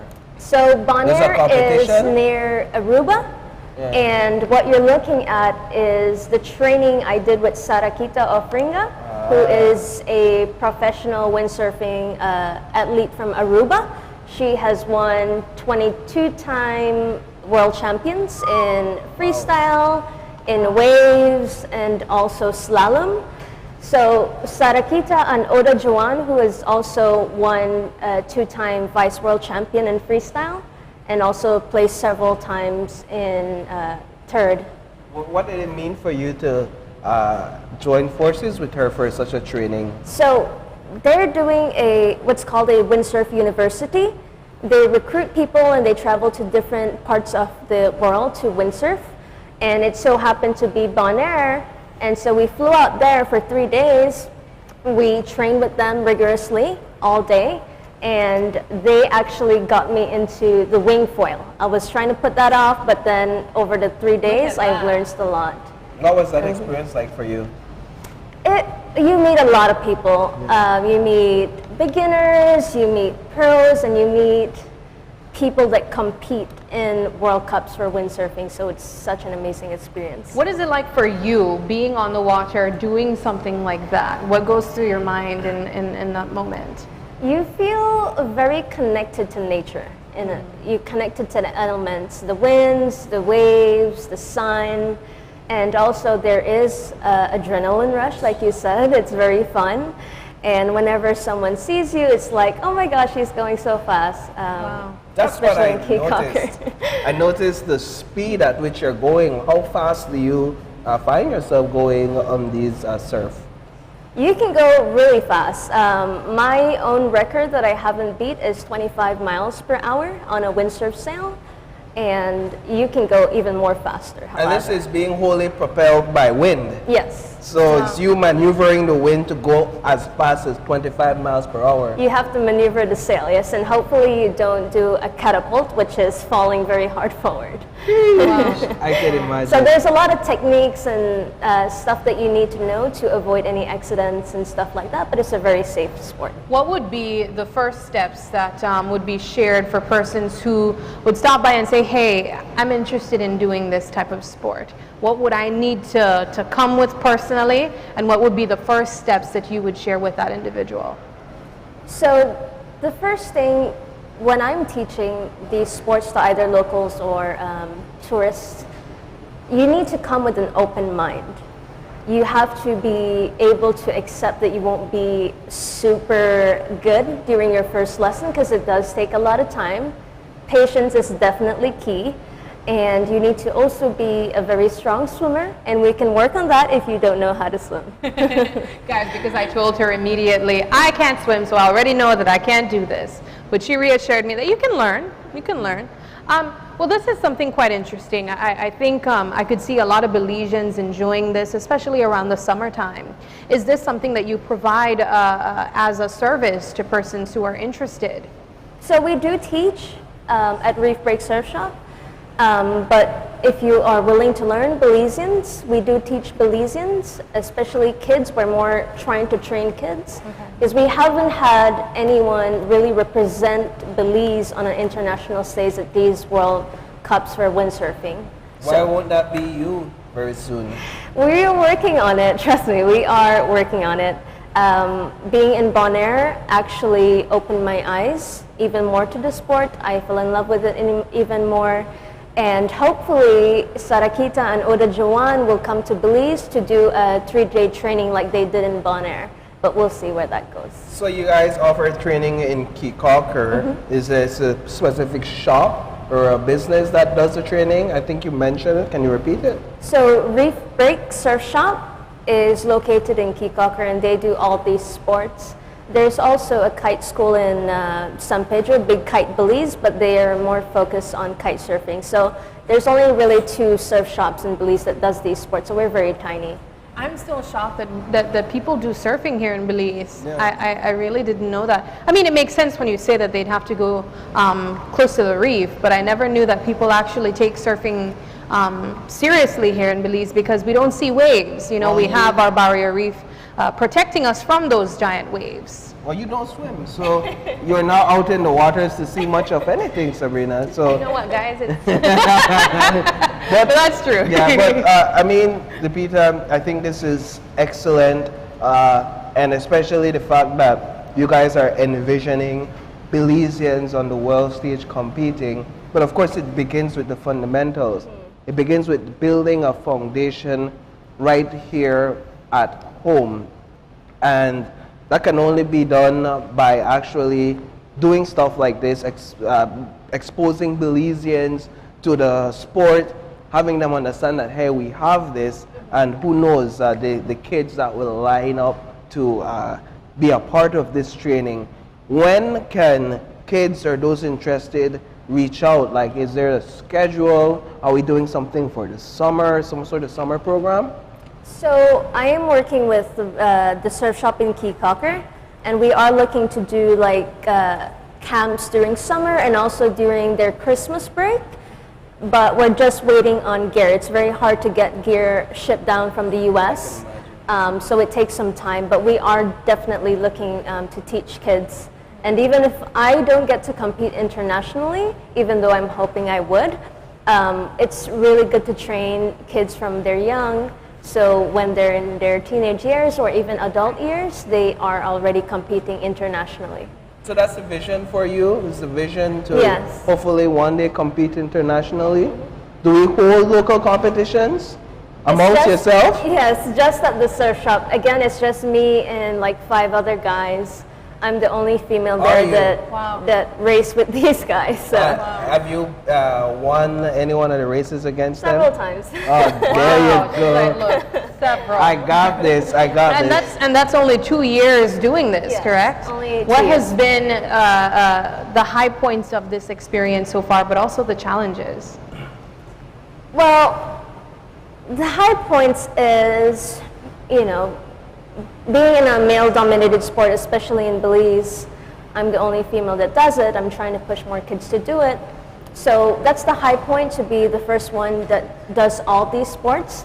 The challenge could be really learning and growing in these sports. So if I'm trying to get into freestyle windsurfing, there isn't anyone that does it in Belize professionally. So I'm kind of mentoring myself, looking at YouTube videos of Sarakita, who I trained with, and Oda Joani, and implement that into my sessions when I can.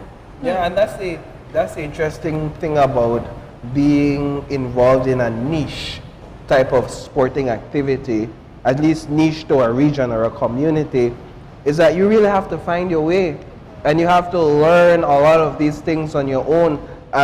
But the good thing about that is that you end up becoming the pioneer for your community in many aspects and in many regards, because when you learn it through your efforts and those that support you, you're then able to pass that on.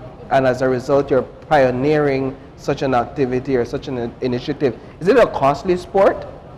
It is very costly, especially with the gear. That's the main part. The main issue is, yes, getting gear shipped down from the US could be very expensive. If you break gear, you know, you have to replace it, and that's also very expensive. So we're looking to get some sponsorships from these windsurfing brands and hopefully get these kids' gear a lot less cheaper than we normally would if we're just buying it for ourselves. What are the gears you use? Tell me a bit about the gears that you use. I know I could probably say a surfboard and a sail, but I think they're more technical terms. Are there?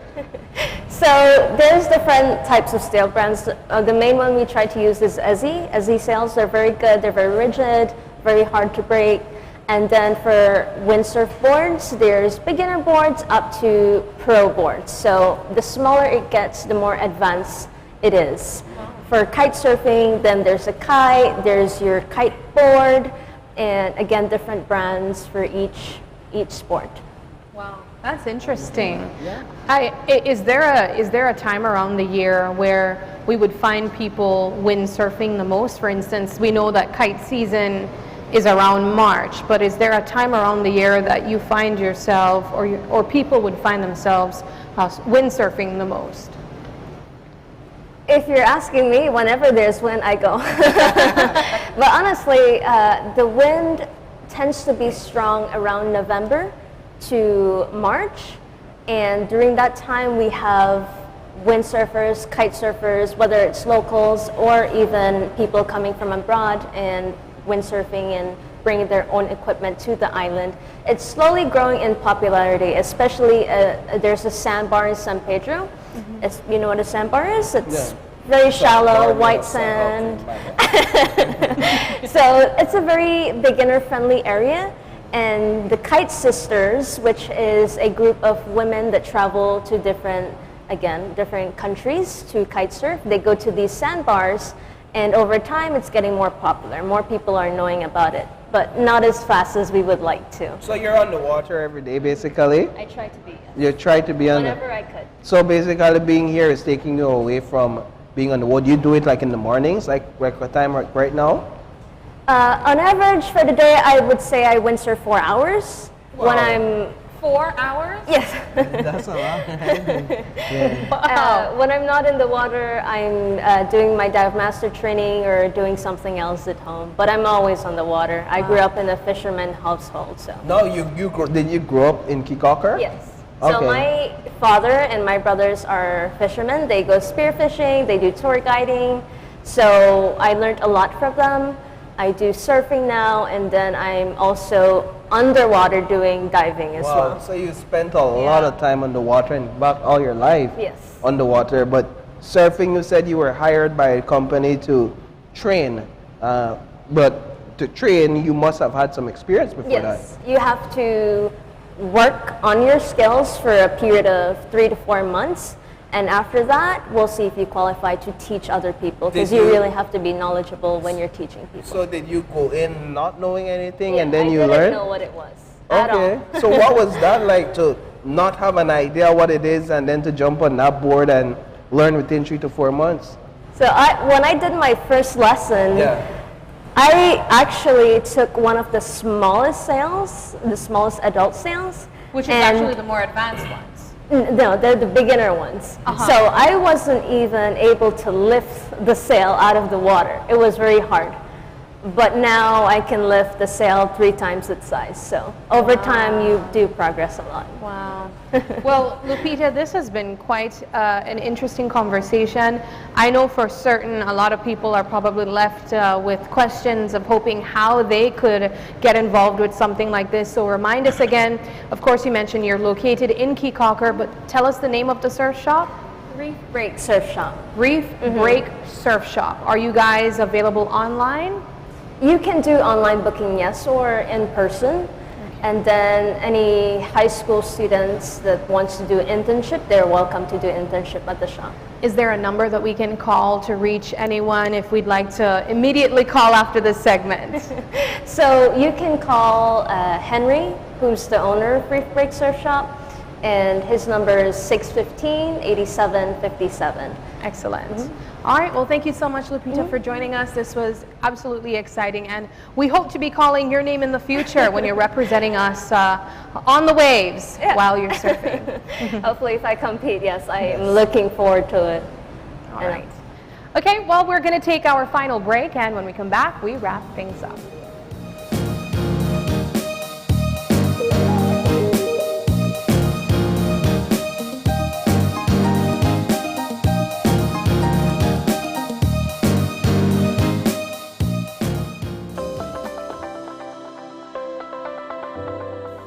Hi, my name is Leah Mangar, and I am currently the Administrative Assistant at Yastre Conservation Trust here in beautiful Punta Gorda.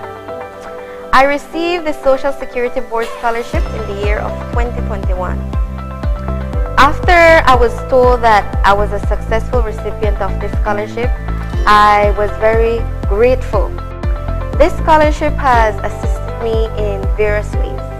Firstly, it relieved me of financial constraints. So that was the main obstacle that was keeping me back. But receiving this scholarship allowed me to gain the skills and the knowledge that I needed to attain the job that I currently have.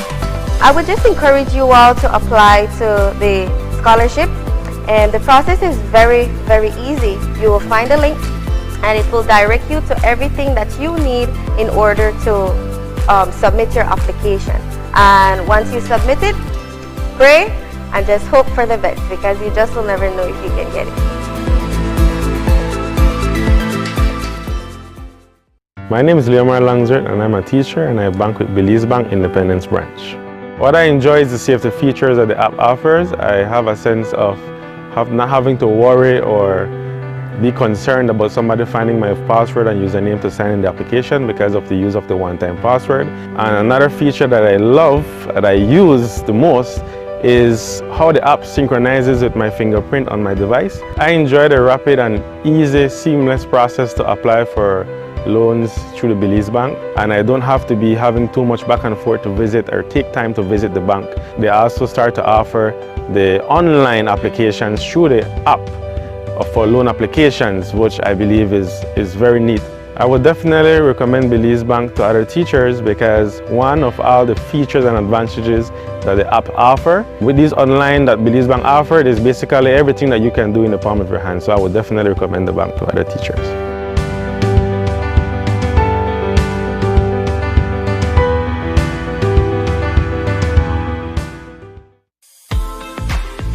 In May, make Benny's your one-stop shop for appliances.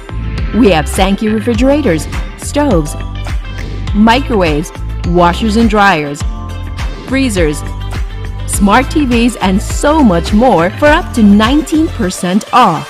Get amazing deals for mom and appliances all May long, and don't forget your B-Bucks whenever you make a purchase to be a part of our Homecation raffle to win $10,000 in December. Benny's, quality and savings.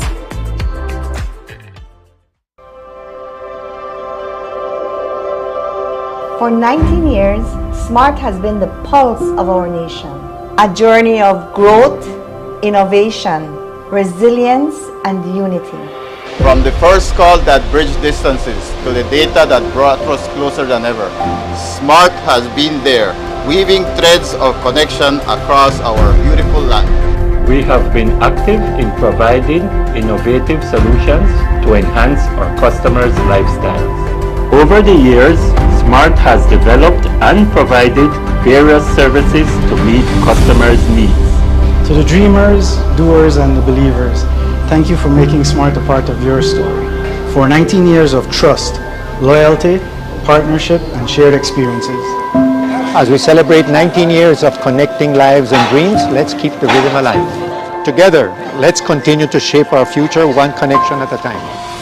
Come and be a part of the SMART family, where we empower you and our country today, tomorrow, and beyond. SMART, bringing people together.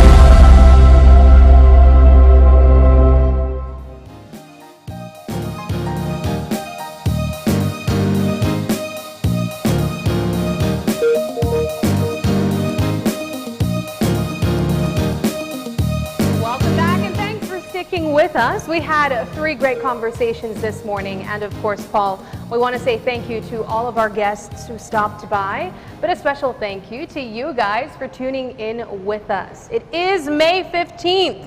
We're already halfway through the month. Yeah. And of course, if you're celebrating a birthday today, happy birthday to you.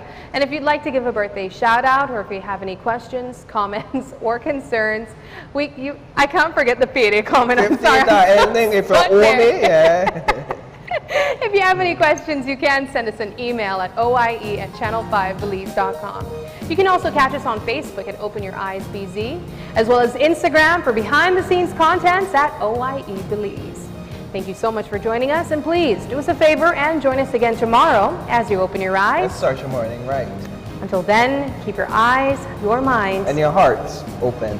Have a wonderful Wednesday.